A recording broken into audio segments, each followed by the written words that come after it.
13 years ago, I started a mushroom growing business and I had really no idea if it was going to work. I didn't really know how to run a business at all. But fast forward 13 years and today, along with Eric, I run a thriving company making and selling thousands of mushroom kits every single year.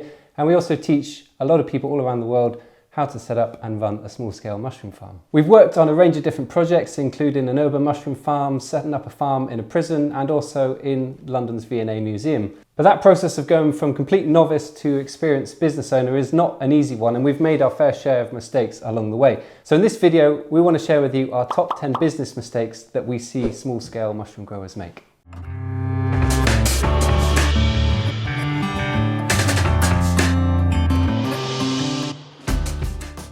So we might normally make a video like this about beginner mushroom growing mistakes, but this topic is about more than that. If you are a beginner, you're going to find almost all of this useful, but even if you already run a mushroom growing business, there's going to be at least 2 or 3 tips in this video which are going to be useful for you. A lot of these things we're still learning ourselves, and we've made a lot of these mistakes even just in the last 12 months. And just to be absolutely clear, these mistakes are really for you to learn from, so don't let it put you off getting started. And by the way, if you're thinking of getting started doing that this year, we currently have an offer running for our online course in the community to the end of January, but we'll come back and talk about that a little bit more later. Let's get started.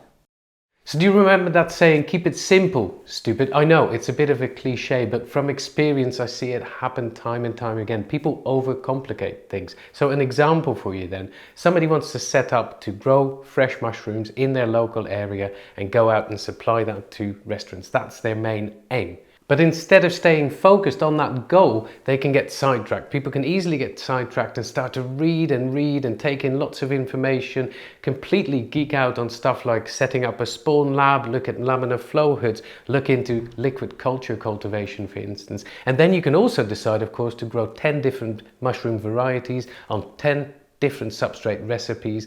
And you can decide to scale up 10 times in the first month. Now, of course, I'm exaggerating a little bit here, and I'm also aware that it's really fun to experiment and learn by doing. But you get the point. Overcomplicating is a huge mistake. Simply by spinning too many plates at the same time, you will suffer for it. So I just want to remind you of the question, what would it look like if this was done in a simple way? And then do everything you can to align yourself and reach that aim. So for example, if your main aim is to grow some high quality mushrooms locally and sell them to local customers, then you might make the right choice by just buying in ready to fruit substrate first. Find your feet, build on some success and get comfortable with all of the process. And at that stage, of course, you can decide to go deeper into the process and choose a substrate recipe that might work well in your area, or you might want to expand your offerings and offer 3 different types of mushrooms. But take it a step at a time and make sure you've got everything running smoothly before you scale up. Farming or growing mushrooms might well be your passion, but if you want to run this as a business, then you have to treat it, well, like a business. And running your own business comes with the desire to call your own shots and be your own boss. And I completely get that. I really like that too. But if you want to make this work, you probably want to go about it in a bit more of a strategic way. You see, there are different departments in any business. In the book E-Myth Revisited, which I highly recommend you read, it teaches that there are 3 main roles within any business.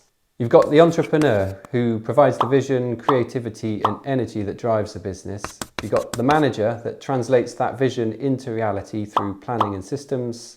And you've got the technician who carries out the work that produces the product or service. Most mushroom growers operate primarily as technicians. You know, they weigh out their substrate, they sterilize and inoculate it, they incubate it, and they nurture a fine crop of mushrooms that they can sell at the end of it. And there's absolutely nothing wrong with that. In fact, there's a lot right with it. Now, the thing is, if you only do that, then you're gonna come unstuck as you try to grow your business. If you run the business yourself, then all 3 of these roles are going to have to be done by you. So unless you acquire some managerial and entrepreneurial skills along the way, then your business is going to struggle. You'll be working for a lunatic, and if you're not careful, that lunatic will be you. So if you want your business to succeed long term, you're going to need to take some time out from working in your business to work on your business.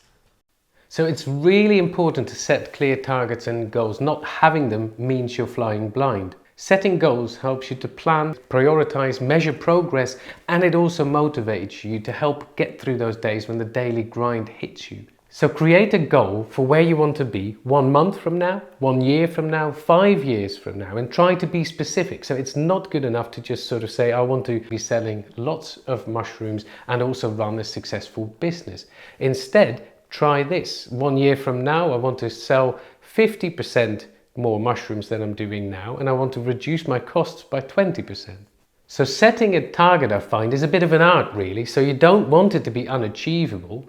And at the same time, it needs to be aspirational. And of course, you don't want to be demotivated by it either. And it falls within the role of the entrepreneur in your business. And here's a point I want to add. Since you've got your entrepreneurial hat on, please remind yourself that change and growth are just never gradual. They're never this sort of steady line going up. I remember seeing this graph years ago, which made me laugh as it's so true. Like the rest of life, running a business can be such a roller coaster, but having goals and targets will help you get through the lows. And in case you hadn't spotted it, that up and down graph you see, that's just one day in the life of an entrepreneur. Systems are the work of the manager in your business, and it's how you translate the goals into reality, and it's how you stay organized. Now, designing systems may not be why you got into running your own business, and I totally understand that. It's not the most interesting part. However, without any systems in place, you won't have the freedom that you crave, you'll have a load of chaos instead. Now, this doesn't need to be complicated. A system is simply just a documented procedure for how you do something in your organization. You know, that might just be a list of where you buy all your supplies from. It might be a description of the process of how you hydrate your substrate.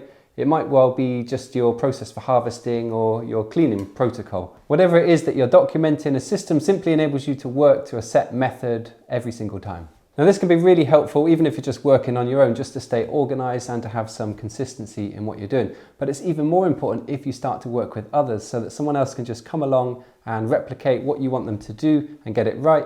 And that will then enable you to free your time up to work on other things on your business. Now, not having any systems in place is an absolute recipe for chaos, and we've seen and done this ourselves many times. For example, you have a new employee that comes along and you show them briefly what you want them to do, and then you walk off and get on with something else. And you just expect that they know exactly what you want to do for that task, or that they might intuitively know that it's not a good idea to go and compost some contaminated bags directly before inoculating the next batch. Yes, we've seen that exact same thing happen. So having procedures in place enables you to hand that over to someone with all the details there for them to go back and refer to and look at many times, and just so they know exactly what you want them to do and get it right the first time.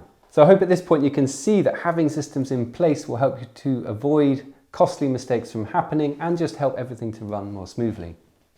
It's not just that. Not measuring stuff will make it really hard for you to have consistency and to get an accurate picture of your costs. Of course, if you want to make consistent changes that will stack up to make a real difference at your farm, you'll also find that you need some of this information to base your decisions on. And don't be too selective when you choose what to measure. So we see a lot of growers who focus on their yields, and it makes complete sense because yield is a really important factor when it comes to being profitable. But it's not the only one. Often people don't track nearly as carefully their full set of production costs, which can also massively impact your profitability. A lot of growers don't know what their energy cost per kilogram of mushroom is, or their total cost per ton of substrate produced. And yet, these are key figures that every grower should know. Recording and tracking this sort of data is super important if, for example, one of your main goals is to increase your income by 50%, or reduce your production costs by 20%. Poor time management is an issue that most small business owners struggle with, not just mushroom growers. And it's a really big one because it can be the difference between you thriving and just getting completely burnt out. And I know this from my own personal experience. For example, when I first started growing mushrooms, we live in quite a rural area here. And so I was driving around for maybe 4 or 5 hours a week, dropping off just small quantities of mushrooms at multiple different places. And I wasn't really accounting for the time that I was spending delivering that produce in the prices that I was charging to my customers. And often people would just reduce their orders sometimes to just half a kilo or a kilo, and I'd be spending an hour driving out there to deliver it to them. And so this kind of thing is just completely crazy, and it's a really clear sign that you're not using your time very well. Now, of course, I wasn't just driving around and delivering the mushrooms, I was also producing them and taking care of all the other aspects of the business, juggling all sorts of different things.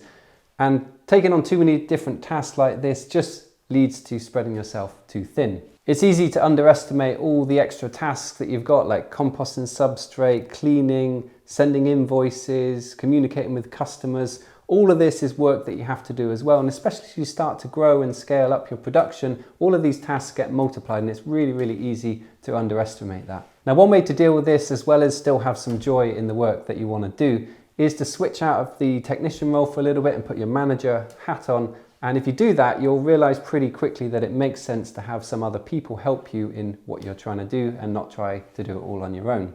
Anything that's time consuming and easy to learn can easily be handed over to an employee or a trainee or a volunteer to do, to free you up to work on other things. Now, we've seen many other mushroom growers really benefit from doing this, and what comes to mind straight away off the top of my head is Terry Vaz from Hearty Growers in Belfast, who we interviewed not long ago here on the channel. After 15 months running his mushroom business, he now employs someone 3.5 days a week. He has a couple of part-timers working fewer hours, and on top of that, he also now has 5 or 6 part-time volunteers that come for a few hours a week as well. All of this has freed Terry up to work on other areas of his business, and he's started to run a cafe restaurant from his premises, as well as he's conducted 1,200 farm tours in the last 6 months, which has really helped to put his farm on the map in the city where he is based. Now, if you want to check out Terry's interview, I'll put a link to it in the description in the video here. But if you're wondering, how do I get volunteers to come and help out? Well, just bear this in mind, mushroom growing is a really interesting topic, and for people that aren't already into it, they're interested to come along and see. So just put the word out in your community, and I think you'll find a lot of people are interested in coming just to learn alongside you. And it could be a really useful way to get to know people that maybe end up becoming employees for you further down the line. You can pick people that you work particularly well with and that show a lot of promise, and they may well end up becoming staff for you in the future. In fact, that's actually how I met Eric just over a decade ago. Gosh, that does seem a long time ago that I joined Adam to see if I could help out, and we didn't know so much about marketing back then as well, and that's a point I want to point out here, because that can be a mistake that people make. So, for instance, you can focus, have a passion for growing food, and grow a lot of lovely food, but it still needs to be sold, especially if you want to make it into a sideline income or a business, of course. So one common mistake that comes to mind is just targeting the wrong customer. So about a decade or so ago, I was really excited, having cultivated the beautiful crops of lion's mane. You drive around, you try and supply to restaurants, for instance, and you just tell them all about the beautiful medicinal properties and health benefits of this type of mushrooms, and all they care about is how much it costs. And you're clearly talking to the wrong audience there. So instead of selling these lion's manes, I ended up just wasting countless hours dropping off samples here and there, and obviously following up with phone calls as well. And I just want you to avoid this mistake. So another mistake that comes to mind is providing a poor customer experience. So what you want to be focusing on is consistent supply to an existing customer, and the reason is simple. It's so much easier to sell to an existing customer than to gain a new customer. There's a lot more work involved in that one, and if you keep a healthy relationship and also consistent supply going, you'll find that the orders will keep coming in. So another point I want to make is that before you start selling any other mushroom related products, make sure there's a market out there. And we fell foul of this. We, back in 2016, got really excited about inspiring the next generation of food growers, the children, to recycle coffee waste into mushrooms. And we developed this new product called the GroKids. We thought it was a nice idea, but that was the problem. Just because we thought it was a nice idea, we also assumed that thousands of people would order, schools would order in bulk, families would order to get their children learning, and that was a mistake we've made. Turns out that schools have very limited budgets, and of course lots of families have too, and especially since we were so unsuccessful in bringing across the benefits of this product. So it's fair to say we needlessly complicated things, and we should have done more market research before launching a product that no one wanted to buy. And it reminds me of what we said earlier on in this video: keep it simple, stupid. Being overly optimistic is a problem that a lot of people struggle with, and we definitely do as well, and we almost certainly will continue to be like that in the future, I'm sure.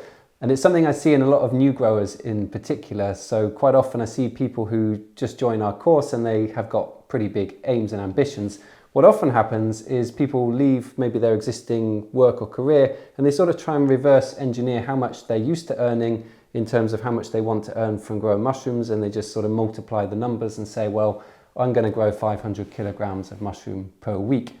Now, of course, that is possible to grow that many kilos of mushroom a week, but not on your own. You're going to need some people to help you to do that. And so being overly optimistic can be a huge problem for people, especially at the start, before you really get a feel for what's involved.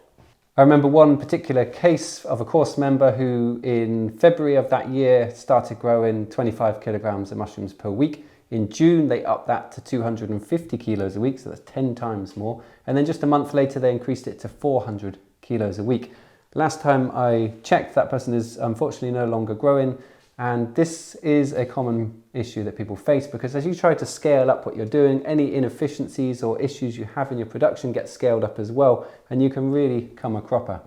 So my tip for you really is just to try and be honest with yourself, and also track everything that you're doing. Write down how much time it takes you to do absolutely everything in your day, and track that across the week. And at the end of that, you'll have a much clearer picture of exactly what you're spending your time on, which areas maybe you could make more efficient or perhaps could hand over to someone else to do. And really this is the process that will enable you to make sure you manage your time much more carefully, and that you're working on the right things, and that if you do start to work with other people, that you can kind of pick the areas which are taking up the most time but maybe are sort of easier tasks for someone else to do, and you can sort of allot those for somebody else to do and free up large chunks of your week. So another mistake I see people make is giving up too soon. So what happens here is that you come some way with mushroom cultivation, you learn, you've got some success, and then suddenly you face a little bit of adversity, and maybe people just give up as a result. And that can be such a shame, because you might be giving up too soon. In fact, it reminds me of a story of a member of our online community called Glenn. Glenn and his wife had run a successful business growing carnations in Australia, and at 65 they were looking for another adventure. They had this idea of growing mushrooms, not for just themselves, but also for the local community. Now, this interest in mushrooms in part came from a health scare that Glenn had faced, and they were looking to grow shiitake and oyster mushrooms. So off they went, and Glenn started to do a ton of research, and he got stuck in with all the growing and having mixed success. But he didn't give up. He doubled down. He decided to join our course back in 2017, and through our lessons was able to work through the design and build stage to running his own mushroom farm ever since. Now, his company is still running 5 years later, which is awesome to see. And I'm completely aware that this one is really hard to judge. What is giving up too soon? So if you're facing some general adversity, I just want to remind you of that chart we showed you earlier of the day in the life of an entrepreneur. It's part and parcel of it. And similarly, if you face problems with mushroom cultivation, it could be that the problems are just so enormous that they're really hard to overcome. But on the other hand, perhaps with just a couple of tweaks from expert, you're just right back on track. Mistake number 10 is simply not investing in yourself. Most of us are only really good at a few different areas, and yet when you run your own business, you're expected to do a whole bunch of stuff you've never done before and probably aren't naturally gifted at. Investing in yourself by learning from others who've got more knowledge and experience in those areas is a really great idea. It really is an investment that will pay back more than it will cost. Over the last decade, we've spent thousands of dollars on online courses and business mentoring programs, and we really haven't regretted any of it. In each case, it's come along at just the right time and provided us with knowledge and insights and frameworks that we didn't already have, which has just made it a much more enjoyable place to come to work every day. And also between Eric and I, it's helped us to develop, sort of a shared framework that we are both on the same page for in how we want to run our business. Now, of course, you don't need to do this, and you can go about it in different ways. It really just depends on which areas of knowledge you're wanting to learn at that particular point in time. But what I would say is there's almost always shortcuts to be had by learning from other people who have got experience in areas that you don't have. And when it comes to learning about how to grow mushrooms, I highly recommend learning from more experienced growers, whether that's someone in your local area that's been doing it for a while already, or perhaps an in-person course somewhere in your country, or an online course and community like the low-tech mushroom farming course and community that we run.